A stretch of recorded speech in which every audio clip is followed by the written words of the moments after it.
অবিশ্বাস্য, অকল্পনীয়, অবর্ণনীয়, কোনো সংজ্ঞাই যেন যথেষ্ট নয় এই দৃশ্যকে বর্ণনা করার জন্য। মৃত্যুকূপে পরিণত হওয়া গাজায় বিস্ফোরণের ধাক্কায় মানুষ আকাশে উড়ে যাওয়ার লোমহর্ষক দৃশ্য হতবাক করেছে গোটা বিশ্বকে। সম্প্রতি গাজায় ইসরায়েলের নৃশংসতার একটি ভিডিও ভাইরাল হয়েছে, যেখানে দেখা যায় ফিলিস্তিন ভূখণ্ডে ইসরায়েলের বোমা এসে আঘাত করছে।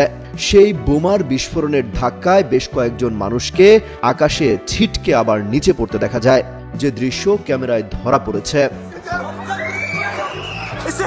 সামাজিক যোগাযোগ মাধ্যম ব্যবহারকারীরা সেই ভিডিও শেয়ার দিচ্ছেন এবং কাঁদছেন। কেউ কেউ নীরব প্রতিবাদও করছেন, প্রতীকী ছবি এঁকে প্রতিবাদ জানাচ্ছেন অনেকে।